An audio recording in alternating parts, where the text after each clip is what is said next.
Content Podcast, episode 164. Educator, coach, and writer, Jimmy Ong.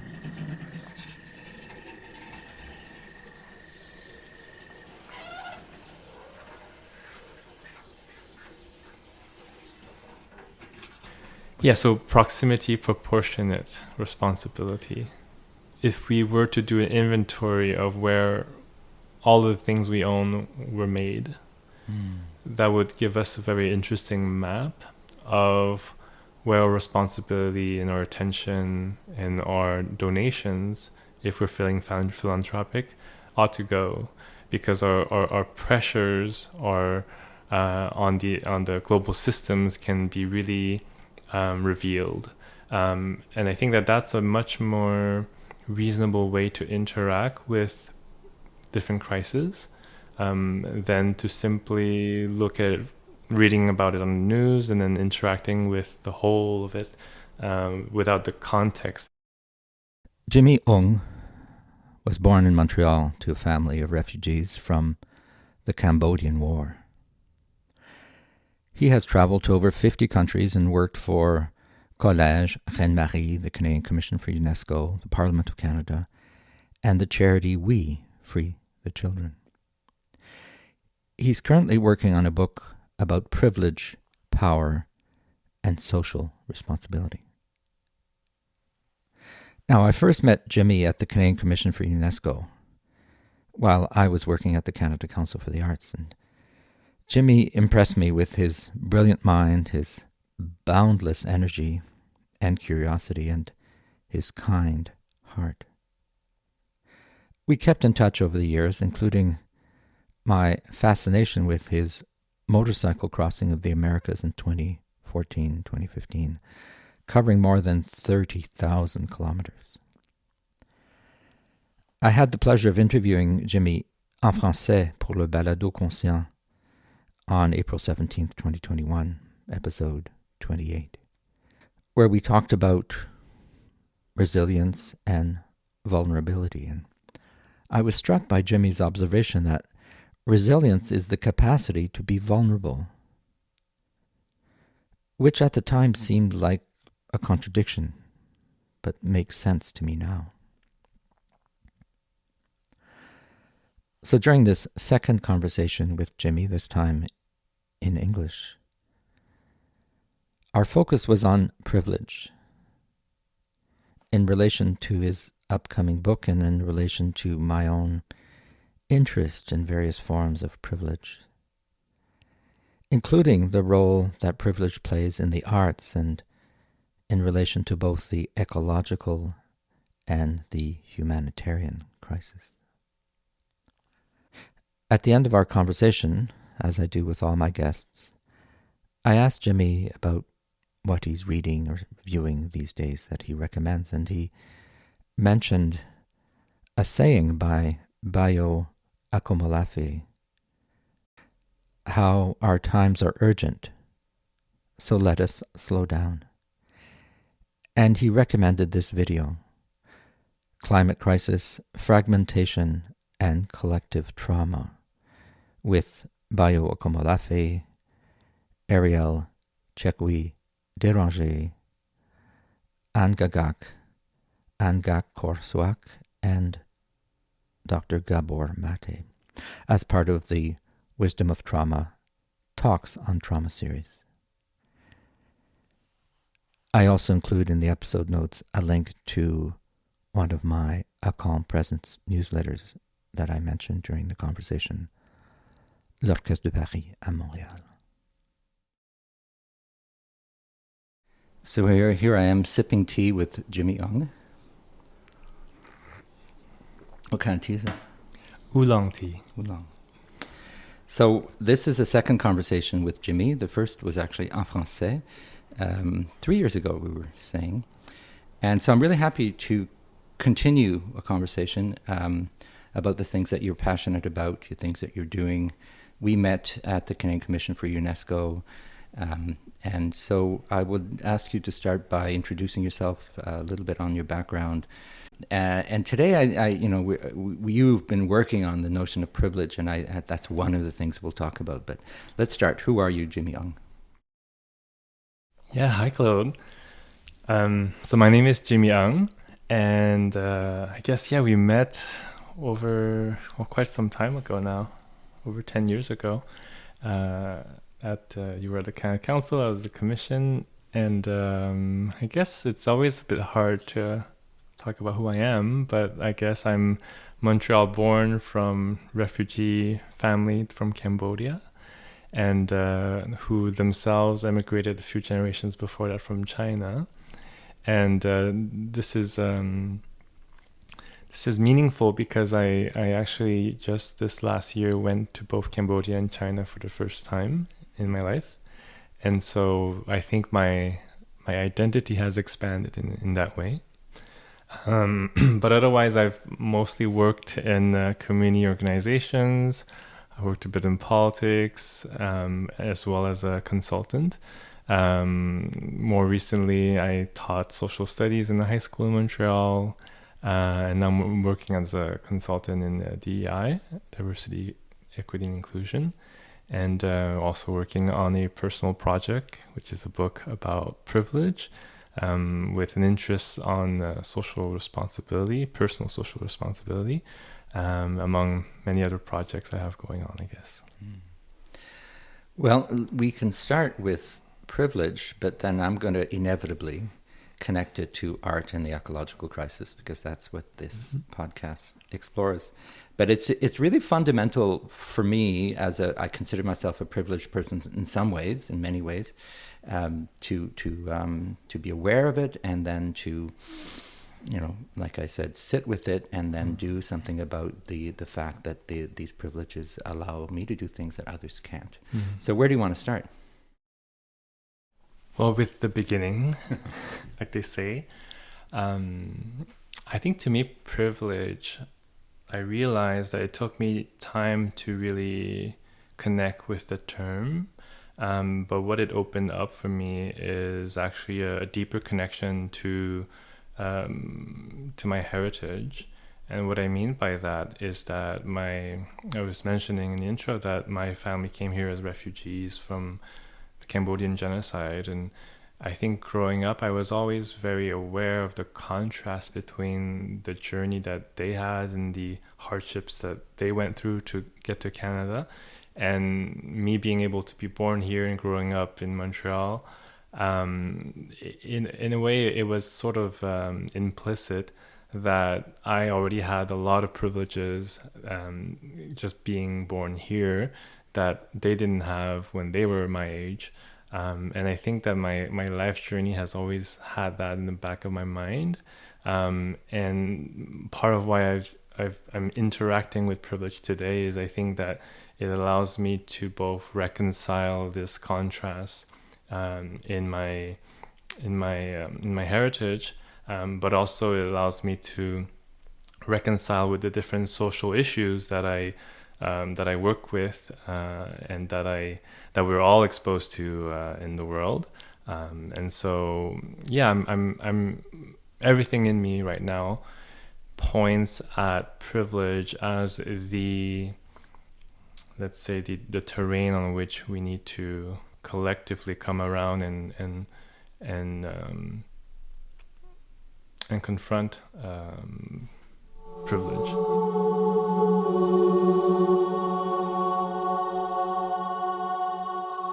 What I realize is that we need to have a deeper, more profound, more vulnerable conversation around privilege, first with our own selves and then with each other. And I think that right now there's a lot of activation around the term. A lot of people get defensive, and understandably, there's a strong charge, I think, with the word. And I think I'm mostly curious about how to address that, how to calm down the charge, and how to basically align conversations around privilege with actually conversations around meaning, around purpose. And a lot of what my book will focus on is how exploring our own privileges is actually a methodology to better understanding what makes us unique, and also what gives us our unique purpose in life. Well, as I listen to you talk about privilege, I still am searching for a definition. Because the feeling is that I have something special, or I have a kind of unusual access to resources that is unfair. Is it fair to think of it that way, that a privilege is a inequitable access? I think that to me, I'm interacting with privilege the way that, let's say, Howard Gardner interacted with intelligences, so plural intelligences. He wrote that book on multiple intelligences that invited us to look beyond the IQ, and looking at how there's also kinesthetic, there's interpersonal, there's spiritual, even if you want to take intelligences. And I find that with privilege, just starting by turning it into plural, privileges, is helpful. And I think that we're very familiar with economic privilege because our society tends to track that which can be easily measured. But I think that we have many, many types of privileges, from indeed the place you're born to your physical appearance, to your genetics, all the way to whether your personality type matches that of your family culture or not, and your neurotype as well, based on the environment in which you grow up. So there's many ways I think that privilege shows up in our lives, and the first thing that we need to do is to have a broader definition, I think, of it. Because otherwise we end up with a lot of people who do have privileges, but who think that they don't. And part of how I define privilege is that privilege is sort of the passive potential for power, like sort of like a battery that you carry around. And the battery in itself, a battery doesn't have power on its own, but when you connect it to a device, then that's where it shows up as power. And I think that a lot of the privileges we have don't show up as power unless we connect them to a situation, to a context, to an interaction with either a person or a system. And that's where it really shows itself as power.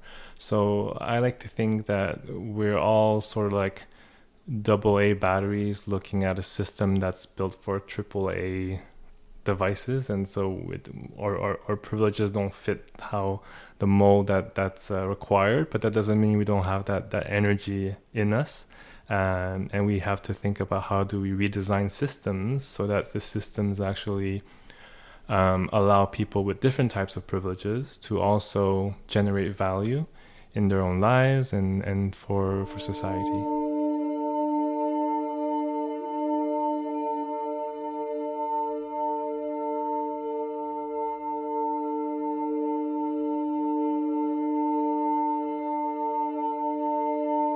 Well, I'm still confounded because I think that's the nature of the beast, right? When you put it in the plural, there's overlapping and there's contradictions and there's tensions. But the battery metaphor is a good one. And what about the arts? I mean, arts are just one of many sectors of society, right? But have you seen privilege in the arts? Yeah, certainly. I think that, one way to concretely talk about privilege in the arts is simply looking at how privilege allows a journey into the arts in the first place. And I think that we unfortunately live in a society where maybe arts is not the most economically viable option when you're a teenager or when you're looking out for choosing a career path.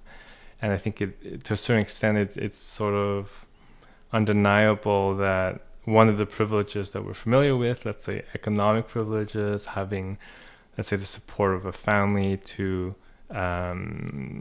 take risks. And I think that, you know, myself growing up as first generation Canadian with, you know, family that didn't go to college and didn't necessarily have a lot of money, I know that growing up, arts was never an option for me to study or to go into.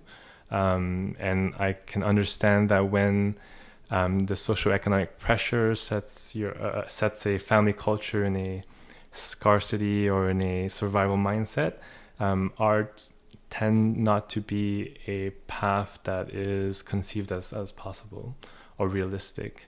And so I think my first reflection on the relation between privilege and the arts is who gets left out in the arts world when the possibility of studying or working in the arts depends so much on one's capacity to have safety nets, so that if it doesn't work out, well, there's alternatives in my support system.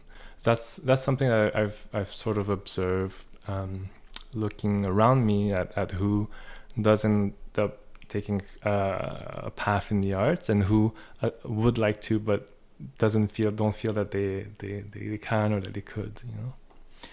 And I guess it leaves out unheard voices.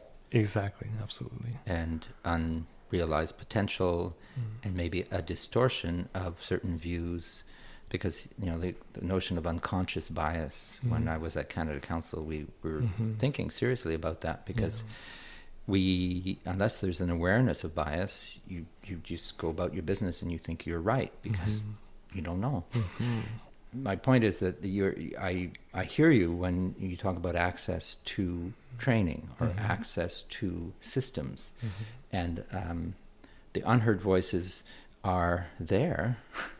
Right? They're there. They're doing what they can within wherever they are, and they don't necessarily want whatever other people want. They don't necessarily want to be an orchestral musician or they just want to do what they want to do. But if that's being blocked by a lack of privilege, then that's a major problem for society, because we won't hear their voices. We won't benefit from all of that cultural experience that. And of course, things are changing now. I think that there's much more opportunity. The digital world has helped, and so has the work that you do with EDI, that kind of thing. But it's still so many assumptions. Like you could write a book about assumptions as well, right? Indeed. And this tea is really delicious. I'm going to pour myself a bit more. Yes, please. But I want to tell you a story. I went to a concert this week in Montreal, and I'm just about to publish one of my Calm Presence newsletters about this experience with Orchestre de Paris. And a friend of mine plays in Orchestre de Paris. I've known for 30 years. And I went into this beautiful space, La Maison Symphonique in Montreal.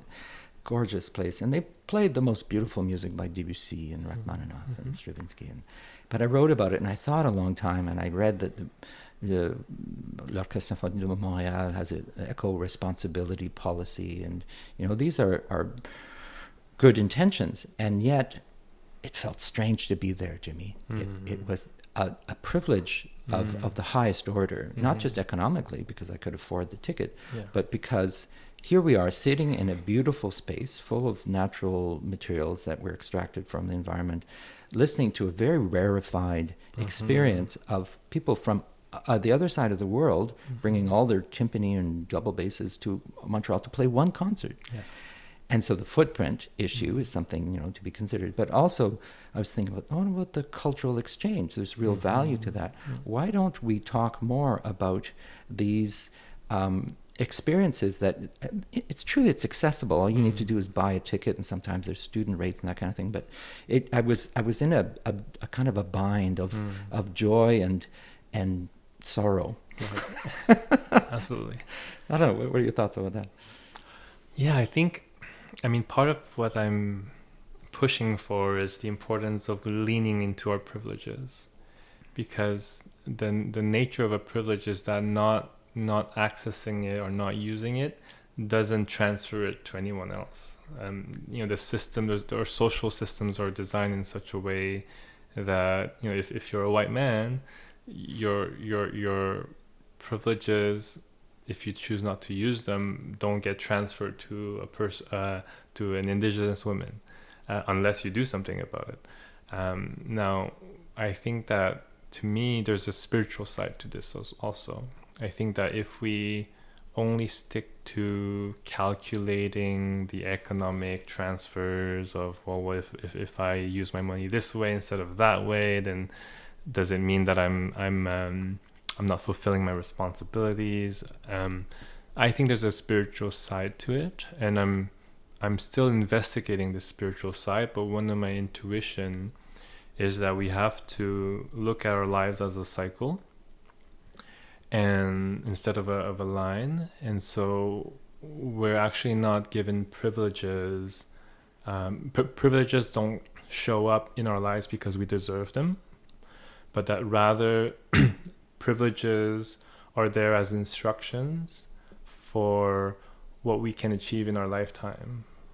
And so I like to think that we are given privileges because we have the capacity to serve with them. And that when we become aware of our privileges, yes, at first it feels uncomfortable, but I think it's about becoming curious as to the potential that we're given, and to be curious and to look for ways to use that potential. And in that sense, when I say leaning into the privileges, if we don't interact with our privileges, I think that doesn't allow us to build the capacity and the skillfulness to then use it for something greater than ourselves. And so the tension of the contradiction is there, that I have to lean into my privileges and really get to know how it can benefit me, in order to fully understand how it can then benefit others, or something greater than myself. Now, the challenge is when our ego starts to identify with that privilege and say, well, this is my privilege and it is meant for me and me alone. I think that's the trap. It's that idea that I think I heard someone give an analogy that 98% of the force, 99% of the force gives you Yoda, but 98% of the force gives you Vader. And so it really is about dosing, and just enough privilege actually opens our eyes and allows us to understand the unique powers that we have. But too much privilege in a way corrupts, like they say about politics.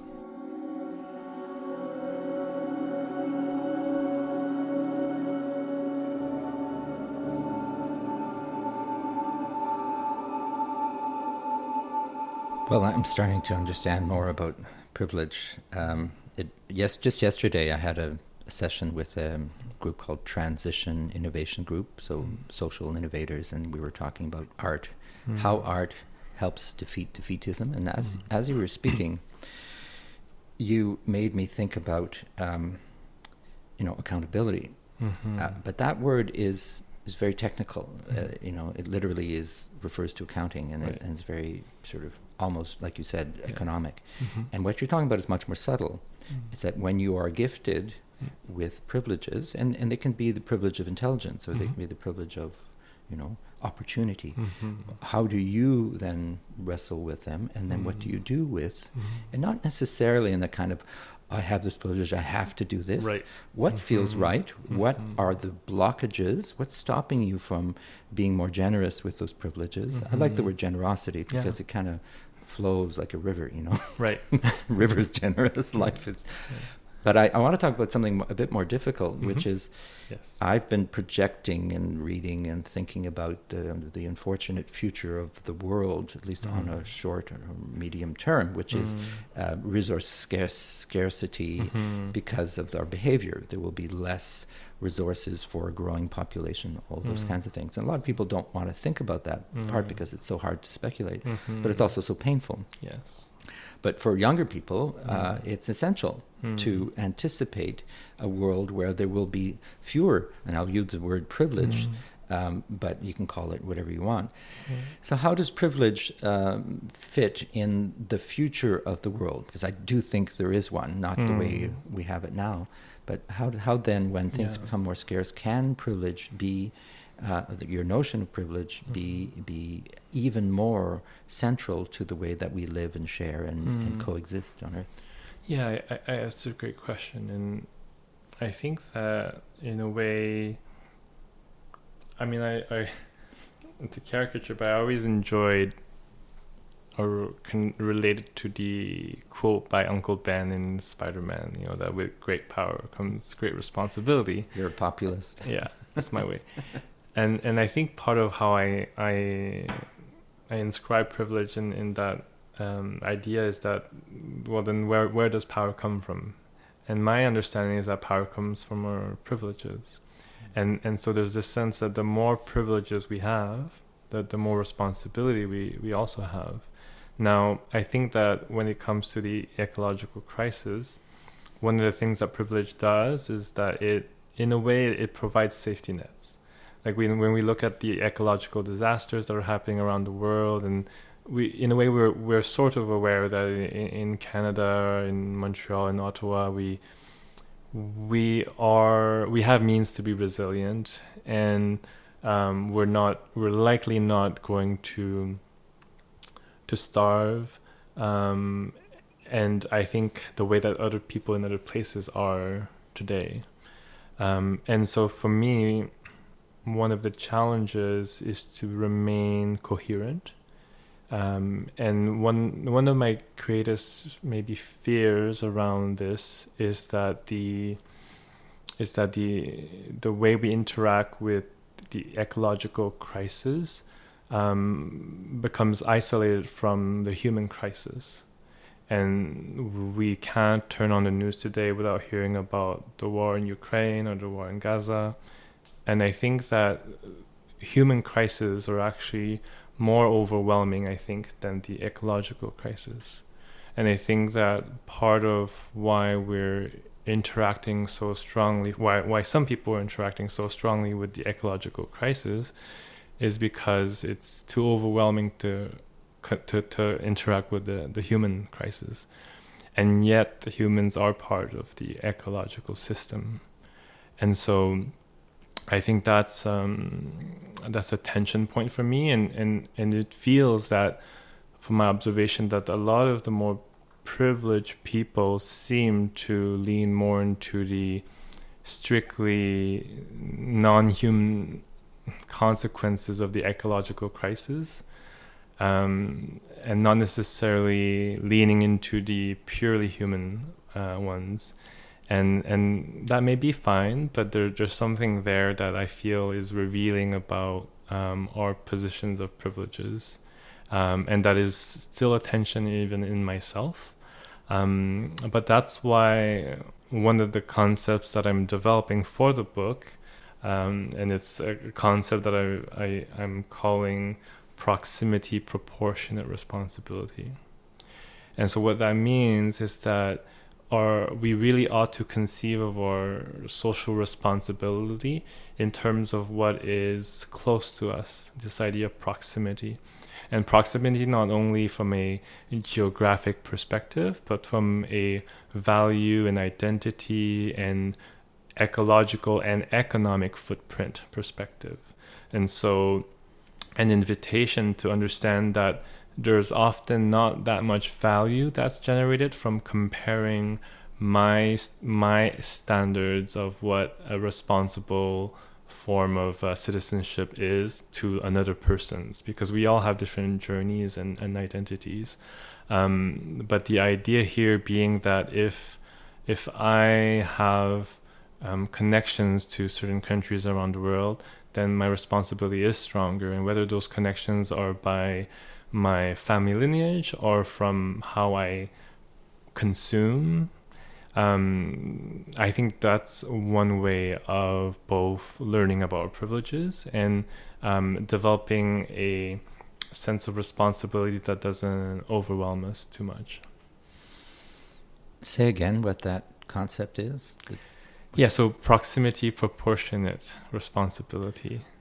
if we were to do an inventory of where all the things we own were made, that would give us a very interesting map of where our responsibility and our attention and our donations, if we're feeling philanthropic, ought to go, because our pressures are on the global systems can be really revealed, and I think that that's a much more reasonable way to interact with different crises than to simply look at reading about it on the news and then interacting with the whole of it without the context of our footprint.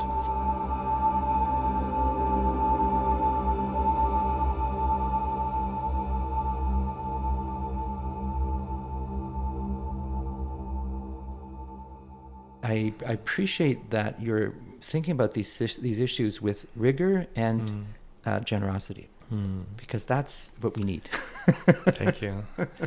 I mean, I just had the image that I've had once before, I think, and it's the image of a car transmission, which is a bit paradoxical with talking about the ecology, but the idea of the mechanics behind it and how, in order for a vehicle to move, you need different gears. You can't start with a fifth gear, and yet the fifth gear is great when you're on the highway for cruising. It's more fuel efficient, it's more energy efficient. I suspect there's something similar when it comes to social responsibility of an individual, which ultimately is about how we move our bodies and our minds into the world, and how we address challenges and obstacles and barriers. And in a way, to me, it makes sense that we should always start with the first gear. And we should always start with what's closest to our hearts and closest to our reality. And that as we pick up momentum and speed, we can shift gears. And sometimes we can focus on issues that are perhaps less personal to us, but that are more collective. And other times we need to slow down because there's an obstacle, and that's where we reground with the core issues that really define who we are. And I think being able to shift gears is one of the keys, because otherwise we're basically stuck. And I think that that's how we often feel when we're interacting with the plethora of issues out there. We feel stuck, that if I'm working on this, I'm not working on that. But when we look at it as gears, it wouldn't make sense to say, well, I want to be in the first and fifth gear at the same time. Well, it doesn't quite operate in the physical perspective, and I think socially either.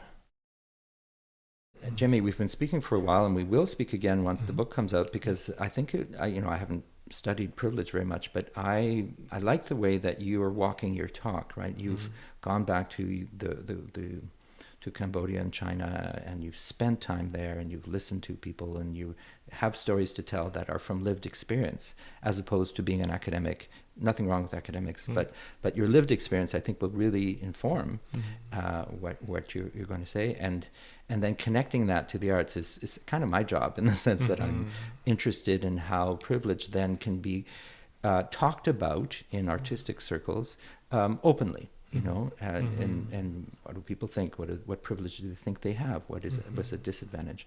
And that discourse, I think, really helps us become much more comfortable with complexity and pain and suffering and trauma, and move through it. Yeah, and I definitely feel that if there's another thing that the arts can do, and on the question of privilege, is providing alternative ways of interacting with privilege that go beyond the numeric calculations of how much economic power one person leverages over another, but also about showing other forms of human values that also show up as privileges. And I think storytelling is a very important component of that, and the different disciplines of the arts, or I think also metrics, in a way that could be used to better understand how privileges show up in ways beyond economic.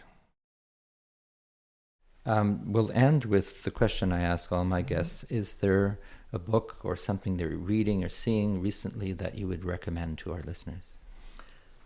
Sure. I think there's a poet and philosopher and thinker that I've been following for the past perhaps 2 or 3 years, and that I appreciate very much. And he's originally he's Nigerian, and his name is Bayo Akomolafe. Mm-hmm. And I think one of the quotes that he shares that I've often reshared when I do workshops, and that's, I think, quite convenient for this subject too, is that the times are urgent, let us slow down. The times are urgent, let us slow down. And I invite you to listen for your guests, your listeners. If you're interested in bio, there's a conversation that you can look up on YouTube if you just search climate crisis, fragmentation, and collective trauma. Well, thank you for the cup of tea and your time, Jimmy. We will talk again. Thank you, Claude. It's always a pleasure.